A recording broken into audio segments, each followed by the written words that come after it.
Hello student last લેક્ચરમાં આપણે ડોબરેનરની ત્રિપુટીનો નિયમ જોયો, ત્યારબાદ ન્યૂલેન્ડનો અષ્ટકનો નિયમ જોયો અને મેન્ડેલિફના આવર્ત નિયમ વિશે જોયું.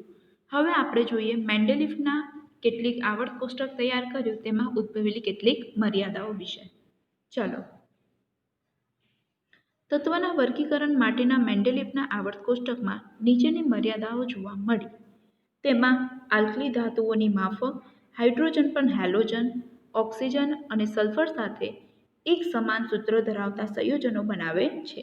હવે અહીંયા એક બીજી વસ્તુ ઉદ્ભવે છે કે આલ્કલી ધાતુઓની માફક હાઇડ્રોજન પણ હેલોજન, ઓક્સિજન અને સલ્ફર સાથે એક સમાન સૂત્ર ધરાવતા સંયોજનો બનાવે છે. જેમ કે અહીંયા હાઇડ્રોજન અને સોડિયમના સંયોજનો આપ્યા છે. જુઓ, હાઇડ્રોજનના હાઇડ્રોક્લોરિક એસિડ, H2O જેને આપણે હાઇડ્રોજન ઓક્સાઇડ એટલે કે પાણી, H2S hydrogen sulphide, NaCl sodium chloride, Na2O sodium oxide, Na2S sodium sulphide. તેવી જ રીતે હેલોજનની માફક હાઇડ્રોજન પણ દ્વિપરમાણુય અણુ સ્વરૂપે અસ્તિત્વ ધરાવે છે. તેમજ ધાતુઓ અને અધાતુઓ સાથે સંયોજાઈને સહસંયોજક બંધ બનાવે છે. તો કે અહીંયા મેન્ડેલિફના આવર્ત કોષ્ટકની મર્યાદા શું હતી? તો કે હેલોજનની માફક જ હાઇડ્રોજન પણ ત્રિપરમાણુય અણુ સ્વરૂપે અસ્તિત્વ ધરાવે છે અને ધાતુઓ અને અધાતુઓ સાથે સંયોજાઈને સહસંયોજક બંધ બનાવે છે. એની પહેલી મર્યાદા છે. જુઓ, મેન્ડેલિફના આવર્ત કોષ્ટકની પ્રથમ મર્યાદા હતી કે પોતાના આવર્ત કોષ્ટકમાં હાઇડ્રોજનને યોગ્ય સ્થાન આપી શક્યા નહીં. તો કે તેઓએ હાઇડ્રોજનને જે સ્થાન આપ્યું હતું તે યોગ્ય સ્થાન આપી શક્યા નહીં. સમસ્થાનિકો જે તત્વના રાસાયણિક ગુણધર્મો સમાન હોય પરંતુ તેમના પરમાણુય દળ જુદા હોય તેમને સમસ્થાનિકો કહે છે. ધોરણ 9માં તમે ભણી ગયા છો આ વસ્તુ કે સમસ્થાનિકો કોને કહે છે? તો કે જે તત્વના રાસાયણિક ગુણધર્મો સમાન હોય પરંતુ તેના પરમાણુય દળ જુદા જુદા હોય છે તેને આપણે સમસ્થાનિકો કહીએ છીએ. મેન્ડેલિફ માટે આવર્ત કોષ્ટકમાં વિવિધ તત્વના સમસ્થાનિકની ગોઠવણી માટે પણ એક પડકાર હતો. તત્વોની ગોઠવણી દરમિયાન એક તત્વથી બીજા તત્વ તરફ આગળ વધતા જતા પરમાણુય દળ નિયત રૂપથી વધતા ન હતા. તો કે જે પરમાણુય દળ જે છે તે એક ક્રમથી બીજા ક્રમ તરફ આગળ જઈએ તે દરમિયાન તે નિયત રૂપથી વધતા ન હતા. આથી જ તે અનુમાન લગાવવું મુશ્કેલ થઈ ગયું કે બે તત્વો વચ્ચે કેટલા તત્વો શોધી શકાય. આમ તેવું મુશ્કેલ થઈ ગયું કે બે તત્વો વચ્ચે આપણે કેટલા તત્વો શોધી શકીએ. આ હતી મેન્ડેલિફના આવર્ત કોષ્ટકમાં ઊભી થયેલી મર્યાદા, જે 3 હતી. પહેલું, હાઇડ્રોજનનું ચોક્કસ સ્થાન આપી શક્યા નહીં. બીજું, આવર્ત કોષ્ટકમાં વિવિધ તત્વના સમસ્થાનિકોની ગોઠવણી માટે પણ એક પડકાર હતો. અને ત્રીજી મર્યાદા કે જેમ એક તત્વથી બીજા તરફ આગળ જઈએ તેમ પરમાણુય દળ નિયત રૂપથી વધતા ન હતા. ઓકે, આગળ જોઈએ. હવે મેન્ડેલિફે પોતાનું આવર્ત કોષ્ટક તૈયાર કરવા માટે કયા માપદંડ ધ્યાનમાં લીધા? તો કે નીચે મુજબના માપદંડ ધ્યાનમાં લે છે. પહેલું, આવર્ત કોષ્ટકમાં તત્વોની ગોઠવણી પરમાણુય દળના ચડતા ક્રમમાં કરવામાં આવી. બીજું, આવર્ત કોષ્ટકમાં કોઈપણ એક સમૂહમાં રહેલા બધા જ તત્વોના ગુણધર્મો સમાન હોય. અને ત્રીજું, તત્વો દ્વારા બનતા હાઇડ્રાઇડ અને ઓક્સાઇડ સૂત્રો નક્કી કરી શકાયા. ઓકે, અહીંયા 3 બાબત તે ધ્યાનમાં લે છે. એક, પહેલું, પરમાણુય દળના ચડતા ક્રમમાં કર્યું. સમૂહમાં રહેલા બધા જ તત્વોના ગુણધર્મો સમાન હોય છે અને હાઇડ્રાઇડ અને ઓક્સાઇડ માટેના સૂત્ર પણ નક્કી કરી શકાયા. આગળ જોઈએ. તમારા મત મુજબ નિષ્ક્રિય વાયુને શા માટે અલગ સમૂહમાં રાખવામાં આવ્યા? આપણે આગળ જોયું તો નિષ્ક્રિય વાયુ એટલે કે તે કોઈ પણ તત્વ સાથે પ્રક્રિયા કરતા નથી. નિષ્ક્રિય એટલે કોઈ જાતની ક્રિયા ધરાવતા નથી. તેને ઓમદા તત્વો પણ કહેવાય છે. ચાલો જોઈએ. નિષ્ક્રિય વાયુને આવર્ત કોષ્ટકમાં અલગ સમૂહમાં રાખવામાં આવ્યા કારણ કે આ વાયુઓ નિષ્ક્રિય હોવાથી તેમની શોધ ઘણી મોડી થઈ અને વાતાવરણમાં તેમની માત્રા ઘણી ઓછી હતી. આથી તેમને ઉમદા વાયુ તરીકે પણ ઓળખવામાં આવે છે. બરાબર. કારણ શું હતું? તો કે વાયુઓ નિષ્ક્રિય હોવાથી એટલે કોઈ જાતની ક્રિયા દર્શાવતા ન હતા માટે અને તેઓની શોધ મોડેથી થઈ માટે તે વાતાવરણમાં ઓછી માત્રામાં ઉપલબ્ધ છે માટે તેઓને ઉમદા ધાતુઓ તરીકે ઓળખાય છે અને તેઓ માટે અલગ સમૂહ નક્કી કરવામાં આવ્યો. ઉપરાંત તે તત્વના સંપૂર્ણ અષ્ટક ધરાવે છે. આથી તેઓ ખૂબ જ સ્થાયી છે. તેથી તેઓ તેમની સ્થાયીતાને લીધે તે અન્ય તત્વો સાથે પ્રક્રિયા કરી શકતા નથી. આમ તે બધા જ તત્વના સમાન ગુણધર્મને લીધે તેમને એક જ સમૂહમાં મૂકવામાં આવ્યા. બરાબર. તે કેવા છે? તો કે અષ્ટક રચના ધરાવે છે, તે ખૂબ જ સ્થાયી છે અને તેઓ તેમની સ્થાયીતાને લીધે અન્ય તત્વો સાથે પ્રક્રિયા કરતા નથી. માટે તેમના સમાન ગુણધર્મ ધરાવતા તત્વોને એક અલગ સમૂહમાં મૂકવામાં આવ્યા. હવે આપણે જોઈએ, અત્યાર સુધી આપણે મેન્ડેલિફનું વર્ગીકરણ જોયું, એ પહેલાં ન્યૂટનનું જોયું અને એ પહેલાં ડોબરેનની ત્રિપુટીનો નિયમ જોયો. હવે આવે છે આધુનિક આવર્ત કોષ્ટક. ચલો જોઈએ. આધુનિક આવર્ત નિયમ જણાવો તેમજ તત્વના વર્ગીકરણ માટે આધુનિક આવર્ત કોષ્ટક વિશે માહિતી આપો. નોંધ લખો. ચલો જોઈએ. ઈસવીસન 1913માં હેનરી મોસેલે દર્શાવ્યું કે તત્વના પરમાણ્વીય દળની તુલનામાં તેનો પરમાણ્વીય ક્રમાંક વધુ આધારભૂત ગુણધર્મ છે. હવે અહીંયા શું થાય છે? તો કે ઈસવીસન 1913માં હેનરી મોસેલે દર્શાવ્યું કે તત્વના પરમાણ્વીય દળની તુલનામાં તેનો પરમાણ્વીય ક્રમાંક વધુ આધારભૂત ગુણધર્મ ધરાવે છે. તે અનુસાર મેન્ડેલિફના આવર્ત કોષ્ટકના બદલાવ કરવામાં આવ્યો અને આધુનિક આવર્ત કોષ્ટકના આધાર સ્વરૂપે પરમાણ્વીય ક્રમાંકનો સ્વીકાર કરવામાં આવ્યો. મેન્ડેલિફે જે આવર્ત કોષ્ટક તૈયાર કર્યું હતું તે પરમાણ્વીય દળના ચડતા ક્રમમાં ગોઠવ્યું હતું. પરંતુ અહીંયા જે હેનરી મોસેલ છે એઓએ આધુનિક આવર્ત કોષ્ટક તૈયાર કર્યું અને તે કેવી રીતે કર્યું હતું? તો કે પરમાણ્વીય ક્રમાંકને આધારે તૈયાર કર્યું. આથી આધુનિક આવર્ત નિયમને નીચે મુજબ રજૂ કરી શકાય છે. તત્વના ગુણધર્મ તેમના પરમાણ્વીય ક્રમાંકના આવર્તનીય વિધેય છે. તો કે તત્વના જે ગુણધર્મો છે એ તેમના પરમાણ્વીય ક્રમાંકના આવર્તનીય વિધેય છે. સામાન્ય રીતે પરમાણ્વીય ક્રમાંક એટલે પરમાણુના કેન્દ્રમાં રહેલા પ્રોટોનની સંખ્યા. હવે પરમાણ્વીય ક્રમાંક એટલે શું? તો કે જે તેના પરમાણુના કેન્દ્રમાં રહેલા પ્રોટોનની સંખ્યા. જો સપોઝ પરમાણ્વીય ક્રમાંક 1 છે તો પ્રોટોનની સંખ્યા પણ 1 છે. એટલે કે પ્રોટોનની સંખ્યા પરથી પરમાણ્વીય ક્રમાંક નક્કી થાય છે. ફરી એકવાર રિપીટ કરીએ. પરમાણ્વીય ક્રમાંક એટલે શું? તો કે પરમાણુના કેન્દ્રમાં રહેલા પ્રોટોનની સંખ્યા. જેમ કે એક્ઝામ્પલ લઈએ, હાઇડ્રોજન. હાઇડ્રોજનનો પરમાણ્વીય ક્રમાંક 1 છે તો તેમાં રહેલા પ્રોટોનની સંખ્યા પણ કેટલી હોય છે? 1 હોય છે. પરમાણ્વીય ક્રમાંક દ્વારા તત્વોની ઓળખ માટે એક તત્વથી બીજા તત્વ તરફ જતા આ સંખ્યામાં 1નો વધારો થાય છે. એટલે કે જેમ જેમ એક તત્વથી બીજા તત્વ તરફ જઈએ તેમ તેમ પરમાણ્વીય ક્રમાંકમાં 1નો વધારો થાય છે. જેમ કે હાઇડ્રોજનનો પરમાણ્વીય ક્રમાંક 1 છે તો લિથિયમનો પરમાણ્વીય ક્રમાંક 2 છે. એટલે જેમ જેમ એક તત્વથી બીજા તત્વ તરફ જઈએ તેમ એક ક્રમનો વધારો થાય છે. આથી તત્વોની તેમના પરમાણ્વીય ક્રમાંકના ચડતા ક્રમમાં ગોઠવણી કરવાની આધુનિક આવર્ત કોષ્ટકની રચના થાય છે, જે આપેલ કોષ્ટકમાં દર્શાવેલ છે. અહીંયા જુઓ, આપણને આવર્ત કોષ્ટક આપેલું છે. જો હાઇડ્રોજનનો પરમાણ્વીય ક્રમાંક કેટલો છે? તો કે હાઇડ્રોજનનો પરમાણ્વીય ક્રમાંક 1 છે. હાઇડ્રોજનનો પરમાણ્વીય ક્રમાંક 1 છે. ત્યાર પછી આગળ જઈએ તો જુઓ, હિલિયમનો પરમાણ્વીય ક્રમાંક કેટલો છે? 2 છે. ઓકે. બીજી નોટ કરવા જેવી વસ્તુ એ છે કે અહીંયા ટોટલ કેટલા સમૂહ આપેલા છે? તો કે અહીંયા ટોટલ ઊભા જે સ્તંભ છે તેને આપણે સમૂહ કહીએ છીએ. આ વાળા જે ઊભા સ્તંભ તમને દેખાય છે તેને આપણે શું કહીએ છીએ? સમૂહ કહીએ છીએ. અને આડી જે લાઈન છે તેને આપણે હરોળ કહીએ છીએ. કુલ અહીંયા 18 સમૂહ છે અને 7 આવર્ત આવેલી છે. આ ઊભી લાઈનને, ઊભા સ્તંભને સમૂહ કહેવાય છે અને આડી જે લાઈન છે તેને આવર્ત કહેવાય છે. ઓકે. ઉપરોક્ત કોષ્ટકમાં જોઈ શકાય છે કે આધુનિક આવર્ત કોષ્ટકમાં મેન્ડેલિફની ત્રણેય મર્યાદાઓમાં સુધારો કરવામાં આવ્યો. તો કે આ જે આધુનિક આવર્ત કોષ્ટક રચ્યું તેમાં મેન્ડેલિફની જે ખામીઓ હતી, જે મર્યાદાઓ હતી, એ મર્યાદાઓને અહીંયા દૂર કરવામાં આવે છે અને ત્યાંથી તેઓ આધુનિક આવર્ત કોષ્ટકની રચના કરવામાં આવે છે. આગળ જોઈએ. આધુનિક આવર્ત કોષ્ટકમાં વિવિધ તત્વના સ્થાન અંગેની ચર્ચા કરો. જે આધુનિક આવર્ત કોષ્ટક આપણે જોયું તેમાં વિવિધ સ્થાન વિશે આપણે ચર્ચા કરીએ. આધુનિક કોષ્ટકમાં 18 ઊભા સ્તંભ છે જેને સમૂહ કહેવાય છે અને 7 આડી હરોળ છે જેને આવર્ત કહેવાય છે તેનો સમાવેશ થાય છે.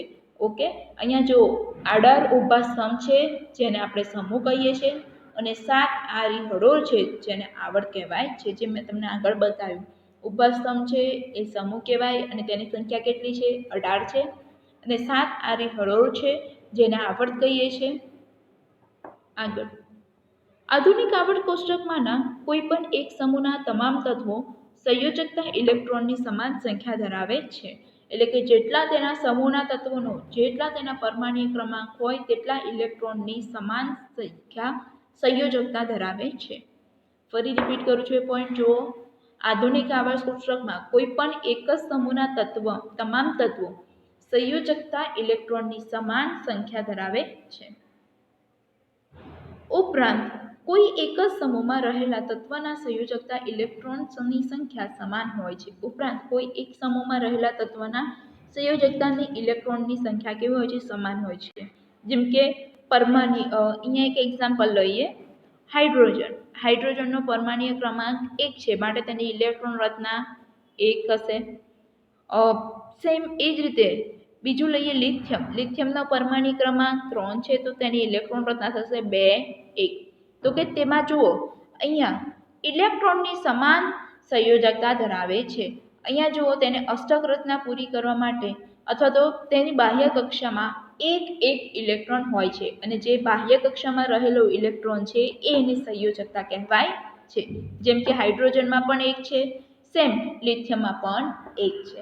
એ સમૂહમાં જેમ જેમ આપણે આગળ તરફ જઈશું તેમ દરેકમાં બાહ્ય કક્ષામાં એક ઇલેક્ટ્રોન રહેલો હશે. આગળ જોઈએ. ઉપરાંત કોઈ એક સમૂહમાં રહેલા તત્વના સંયોજકતા ઇલેક્ટ્રોનની સંખ્યા સમાન હોય છે. એટલે કે આધુનિક આવર્ત કોષ્ટકમાંના કોઈ પણ એક જ સમૂહના બધા જ તત્વોની બાહ્યતમ કક્ષાની ઇલેક્ટ્રોન રચના પણ સમાન હોય છે. તેમજ કોઈ પણ સમૂહમાં ઉપરથી નીચે તરફ જતા કક્ષાની સંખ્યા પણ સમાન છે. દાખલા તરીકે અહીંયા એક્ઝામ્પલ આપ્યું છે ફ્લોરિન, ક્લોરિન, જે 17મા સમૂહના તત્વો છે. આથી તેમની દરેક બાહ્યતમ કક્ષામાં 7 ઇલેક્ટ્રોન રહેલા છે. બરાબર, દરેકની બાહ્યતમ કક્ષામાં કેટલા ઇલેક્ટ્રોન રહેલા છે? 7. જેમ કે અહીંયા એક્ઝામ્પલ આપ્યું ફ્લોરિનનો પરમાણ્વીય ક્રમાંક 9 છે, તો ઇલેક્ટ્રોન રચના શું થાય તેની? 2 7. ક્લોરિનનો પરમાણ્વીય ક્રમાંક 17 છે, તો ઇલેક્ટ્રોન રચના શું થાય તેની? 2 8 7. ઓકે, તો અહીંયા જુઓ બાહ્યતમ કક્ષામાં એક જ સમૂહમાં રહેલા તત્વોની બાહ્યતમ કક્ષામાં સમાન ઇલેક્ટ્રોન રહેલા હોય છે. જેમ કે ફ્લોરિનની બાહ્યતમ કક્ષામાં 7 છે, ક્લોરિનની બાહ્યતમ કક્ષામાં 7 છે. તે રીતે આગળના જે તત્વો હશે તેમાં પણ બાહ્યતમ કક્ષામાં સમાન ઇલેક્ટ્રોન રહેલા હશે.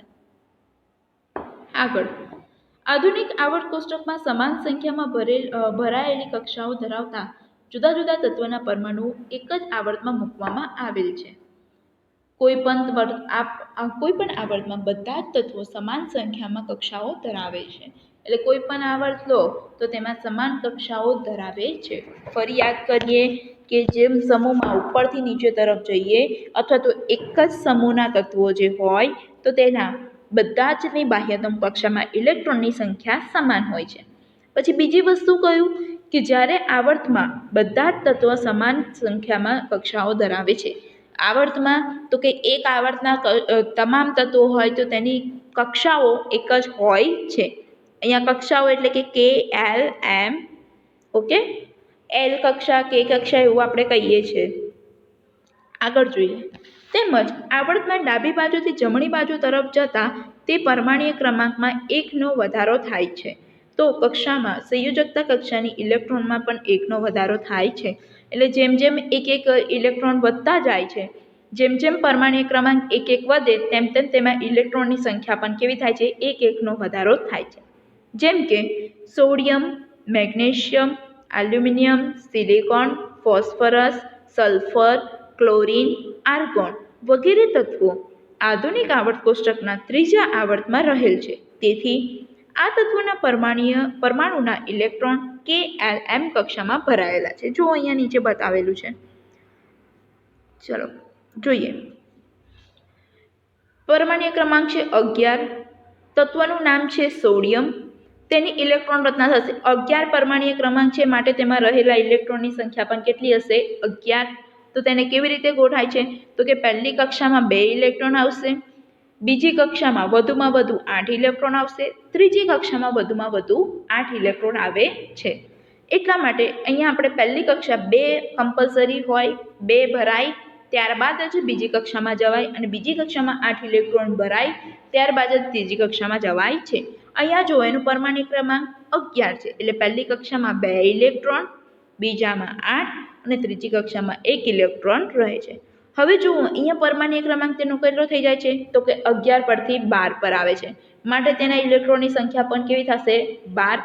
એટલે કે જેમ જેમ પરમાણ્વીય ક્રમાંક વધે તેમ તેમ તેમાં એક એક ઇલેક્ટ્રોનની સંખ્યા પણ વધે છે, અને માટે મેગ્નેશિયમનો પરમાણ્વીય ક્રમાંક 12 છે, તો ઇલેક્ટ્રોન રચના થશે 2 8 2. અને છેલ્લું તત્વ જુઓ આર્ગોન. આર્ગોનનો પરમાણ્વીય ક્રમાંક 18 છે, માટે તેના ઇલેક્ટ્રોનની સંખ્યા છે 2 8 8. ઓકે, આગળ જોઈએ. આધુનિક આવર્ત કોષ્ટકમાં દરેક આવર્ત નથી ભરાયેલી ઇલેક્ટ્રોનીય કક્ષા બનાવે છે, નવી ભરાયેલી ઇલેક્ટ્રોનીય કક્ષા બનાવે છે. એટલે કે જેમ જેમ ક્રમ વધતો જાય તેમ તેમ એક ઇલેક્ટ્રોન પણ ઉમેરાય, માટે તે નવી ભરાયેલી ઇલેક્ટ્રોનીય કક્ષા બનાવે છે. આધુનિક આવર્ત કોષ્ટકના પહેલા, બીજા, ત્રીજા, ચોથા, પાંચમા, છઠ્ઠા અને સાતમા આવર્તમાં અનુક્રમે 2 8 8 18 18 32 તથા અધૂરો આવર્ત જેટલા તત્વો રહેલા છે. એટલે કે છે કે ઇલેક્ટ્રોન રચના આટલી થાય 2 8 8 18 18 અને 32 સુધીના તત્વો રહેલા છે. ઉપરોક્ત સંખ્યા મુજબ જુદી જુદી કક્ષાઓમાં ઇલેક્ટ્રોન કેવી રીતે ભરાય છે તે નીચે મુજબ આપણને દર્શાવેલ છે. કોઈ પણ કક્ષામાં ઇલેક્ટ્રોનની મહત્તમ સંખ્યા 2n² સૂત્ર પર આધાર રાખે છે. આપણે જાણી લઈએ કે પહેલી કક્ષા, તો પહેલી કક્ષામાં 2n², n બરાબર કક્ષાનો નંબર. અહીંયા હું પહેલી કક્ષામાં કેટલા ઇલેક્ટ્રોન આવી શકે? તો કે 2.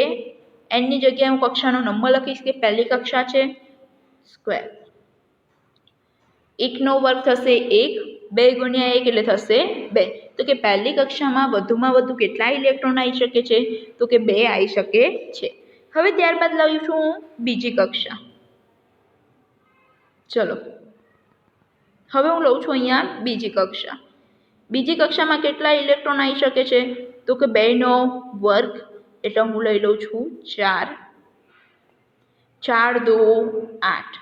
ઓકે, આમ આપણે અહીંયા જોયું કે પહેલી કક્ષામાં 2 ઇલેક્ટ્રોન, બીજી કક્ષામાં 8 ઇલેક્ટ્રોન અને એમની કક્ષા ત્રીજી કક્ષામાં 18 ઇલેક્ટ્રોન સમાઈ શકે છે.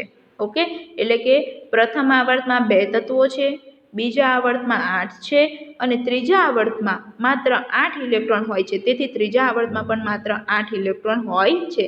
એટલે કે બાહ્યતમ કક્ષામાં માત્ર 8 જ ઇલેક્ટ્રોન હોય છે, માટે તે ત્રીજા આવર્તમાં આપણે શું લખીએ છીએ? તો કે 8 જ લખીએ છીએ. ઓકે, આગળ જોઈએ. ચલો, છેલ્લું અહીંયા આપ્યું છે, જો ચોથું એક જોઈ લઈએ કે બાહ્યતમ કક્ષામાં અહીંયા ચોથી કક્ષામાં કેટલા ઇલેક્ટ્રોન સમાઈ શકે છે? તો કે 32 ઇલેક્ટ્રોન સમાઈ શકે છે, પરંતુ તેની બાહ્ય કક્ષામાં માત્ર 18 ઇલેક્ટ્રોન હોય છે. તેથી ચોથા આવર્તમાં પણ આપણે કેટલા લઈએ છીએ? 18 તત્વો લઈએ છીએ. આપણે અહીંયા થાય કે ત્રીજી આવર્તમાં આપણને કેટલા તત્વો છે? તો કે 18 ઇલેક્ટ્રોન સમાઈ શકે છે, પરંતુ આવર્તમાં આપણે જોઈએ તો તેમાં 8 જ ઇલેક્ટ્રોન હોય છે વધુમાં વધુ, માટે ત્રીજા આવર્તમાં પણ આપણે 8 તત્વો લઈએ છીએ. 8 તત્વો લઈએ છીએ. ઓકે, આ થયું આપણે આધુનિક આવર્ત કોષ્ટક વિશે માહિતી મેળવી, અને તેમાં જે આવર્ત અને સમૂહ છે અને તેમાં ગોઠવાયેલા ઇલેક્ટ્રોન છે અને તત્વો છે તેના વિશે આપણે અહીંયા જોયું. આગળ જોઈએ. આધુનિક આવર્ત કોષ્ટકમાં વિવિધ વલયો સ્પષ્ટ કરો. તો કે તેના વલયો સ્પષ્ટ કરો. શું છે તેના વલયો? તો કે તેમાં 2 વલય જોવા મળે છે, એક તો સંયોજકતા અને બીજું છે પરમાણ્વીય કદ. કોઈપણ તત્વના પરમાણુની બાહ્યતમ કક્ષામાં રહેલા સંયોજકતાના ઇલેક્ટ્રોનની સંખ્યા, એટલે કે જે તે તત્વની સંયોજકતા. એટલે કે કોઈપણ તત્વના પરમાણુની બાહ્યતમ કક્ષામાં રહેલા સંયોજકતા એટલે કે છે કે ઇલેક્ટ્રોનની સંખ્યા, એટલે કે તે જ તત્વની સંયોજકતા. એટલે કે બાહ્યતમ કક્ષામાં સપોઝ જો લિથિયમનો એક્ઝામ્પલ લઈ લઉં હું અહીંયા, તો કે લિથિયમનો પરમાણ્વીય ક્રમાંક કેટલો છે? તો કે લિથિયમનો પરમાણ્વીય ક્રમાંક 3 છે, તો તેની ઇલેક્ટ્રોન રચના થશે 2 1. તેની બાહ્યતમ કક્ષામાં કેટલા ઇલેક્ટ્રોન રહેલા છે? તો કે 1 ઇલેક્ટ્રોન છે. તેને અષ્ટક રચના પૂરી કરવા માટે કેટલા ઇલેક્ટ્રોન જોઈએ? 7 ઇલેક્ટ્રોન જોઈએ. હવે કે 7 ઇલેક્ટ્રોન મેળવે એના કરતાં તે શું કરે? તો કે તે 1 ઇલેક્ટ્રોન જે છે એ ગુમાવી દે. તો કે તેની સંયોજકતા શું થઈ? 1 એની સંયોજકતા થઈ. એટલે કે જેટલા તત્વો, જેટલા પરમાણુઓ તેની બાહ્યતમ કક્ષામાં જેટલા ઇલેક્ટ્રોન તેની બાહ્યતમ કક્ષામાં રહેલા હોય તે તત્વની તે સંયોજકતા થાય.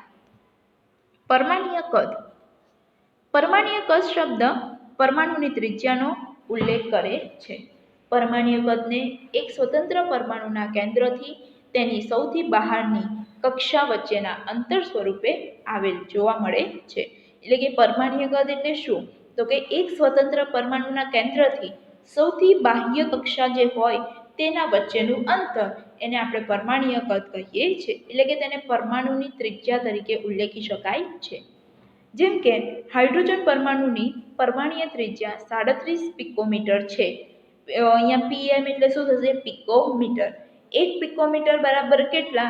તો કે 1 પિકોમીટર બરાબર 10⁻12 મીટર છે. બરાબર. એટલે અહીંયા વાત કરીએ છીએ પરમાણ્વીય ત્રિજ્યા હાઇડ્રોજનની. તો કે હાઇડ્રોજનની કેટલી છે? તો કે હાઇડ્રોજનની 37 પિકોમીટર છે. એટલે કે 37, 1 પિકોમીટર બરાબર 10⁻12 મીટર. તો કે 37 પિકોમીટર બરાબર કેટલા? તો કે 37 × 10⁻12 મીટર.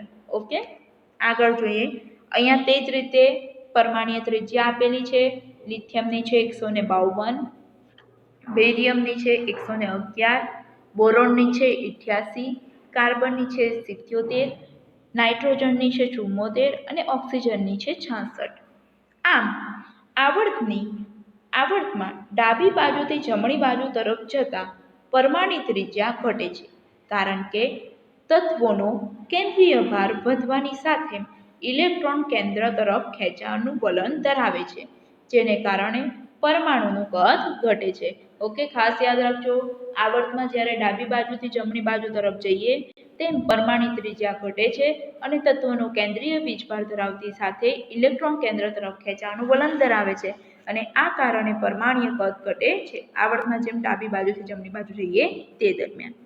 ઓકે, આગળ. નીચે પ્રથમ સમૂહના તત્વોની પરમાણ્વીય ત્રિજ્યા આપેલી છે. એક છે લિથિયમ, સોડિયમ, પોટેશિયમ, રિબિડિયમ, સીઝિયમ, સ્કેન્ડિલિયમ પણ કહેવાશે ને. અહીંયા આમ સમૂહમાં ઉપરની નીચે તરફ જતા પરમાણ્વીય કદ વધે છે, કારણ કે સમૂહમાં ઉપરની નીચે તરફ જતા નવી કક્ષાઓ ઉમેરાય છે. હવે કે છે અહીંયા સમૂહ આપ્યું છે, ઉપર જે આપેલું હતું તે શું હતું? આવર્ત હતું. સમૂહમાં જેમ ઉપરથી નીચે તરફ જઈએ તેમ પરમાણુનું કદ વધે છે. કેમ? તો કે તેમાં કક્ષાઓ શું થાય છે? કક્ષાઓ, નવી કક્ષાઓ ઉમેરાતી જાય છે. અને આપણે આગળ જોઈ ગયા કે પરમાણ્વીય ત્રિજ્યા એટલે શું? તો કે જેમ પરમાણુનું કેન્દ્ર છે તેમ પરમાણુથી છેલ્લી કક્ષા જે રહેલી છે તેમના વચ્ચેનું અંતર.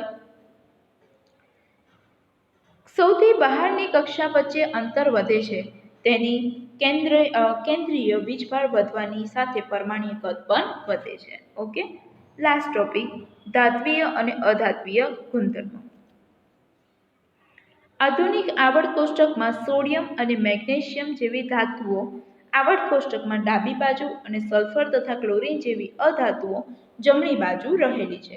હવે અહીંયા ખાસ ધાતુનિક આવર્ત કોષ્ટકમાં સોડિયમ અને મેગ્નેશિયમ જેવી ધાતુઓ આવર્ત કોષ્ટકમાં ડાબી બાજુ અને સલ્ફર તથા ક્લોરીન જેવી અધાતુઓ એ જમણી બાજુ રહેલી છે. અહીંયા ધાત્વીય અને અધાત્વીયનો ગુણધર્મ તો કે ધાતુઓને આવર્ત કોષ્ટકમાં ડાબી બાજુ રાખેલી છે અને અધાતુઓને એ જમણી બાજુ રાખેલી છે. જ્યારે સિલિકોન, જર્મેનિયમ જેવા તત્વો કે જે ધાતુઓ અને અધાતુઓ એમ બંનેના ગુણધર્મ ધરાવે છે, જેને આપણે અર્ધધાતુ મેટેલોઇડ પણ કહીએ છીએ, આવર્ત કોષ્ટકમાં મધ્યમાં રાખેલી છે. આમ અહીંયા અર્ધધાતુઓ જે છે એ આવર્ત કોષ્ટકમાં મધ્યમાં રાખેલી છે, જે ધાતુ અને અધાતુ બંનેના ગુણધર્મ ધરાવે છે.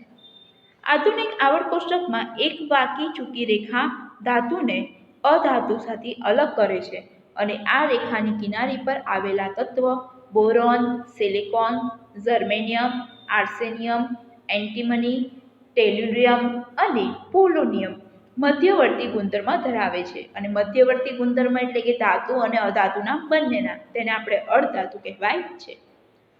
બંધ નિર્માણ દરમિયાન ધાતુ ઇલેક્ટ્રોન ગુમાવવાની વૃત્તિ ધરાવે છે, એટલે કે તેનો સ્વભાવે વિદ્યુતીય ધન છે. ઓકે, અહીંયા શું થાય છે તો કે બંધ નિર્માણ, જ્યારે ધાતુઓ વચ્ચે બંધ નિર્માણ થાય તે દરમિયાન ધાતુઓ જે છે તે ઇલેક્ટ્રોન ગુમાવવાની વૃત્તિ ધરાવે છે, જ્યારે અધાતુઓ જે છે ઇલેક્ટ્રોન મેળવવાની વૃત્તિ ધરાવે છે. અને જ્યારે ધાતુઓ ઇલેક્ટ્રોન ગુમાવે, જ્યારે કોઈ ધાતુ ઇલેક્ટ્રોન ગુમાવે તો ઇલેક્ટ્રોન ગુમાવીને ધન આયન બને છે, અને જ્યારે કોઈ ધાતુ ઇલેક્ટ્રોન મેળવે તો ઇલેક્ટ્રોન મેળવીને ઋણ આયન બને છે. એનું બેસ્ટ એક્ઝામ્પલ લઈએ અહીંયા NaCl. NaCl તો કે NaCl સોડિયમનો પરમાણ્વીય ક્રમાંક આપણને ખબર છે કેટલો છે, 2 8 1. તો કે તેની બાહ્યતમ કક્ષામાં 1 ઇલેક્ટ્રોન રહેલો છે. તો કે તે 1 ઇલેક્ટ્રોન ગુમાવી દે છે અને ગુમાવીને Na+ બને છે. જ્યારે ક્લોરીનનો પરમાણ્વીય ક્રમાંક છે 17, તેની બાહ્યતમ કક્ષામાં રહેલા ઇલેક્ટ્રોનની સંખ્યા છે 2 8 7. તો અહીંયા આગળ તેને અષ્ટક પૂરી કરવા માટે 1 ઇલેક્ટ્રોન ખૂટે છે, તો તે 1 ઇલેક્ટ્રોન મેળવે છે અને Cl- બને છે.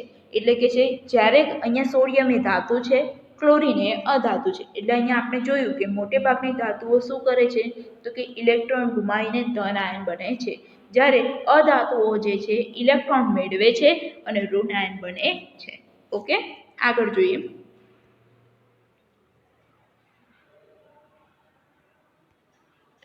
આધુનિક આવર્ત કોષ્ટકના કોઈપણ આવર્તમાં જેમ સંયોજકતા કક્ષામાં ઇલેક્ટ્રોન પર કાર્ય કરતો અસરકારક કેન્દ્રીય વીજભાર વધે છે, તેમ ઇલેક્ટ્રોન ગુમાવવાની વૃત્તિ ઘટે છે.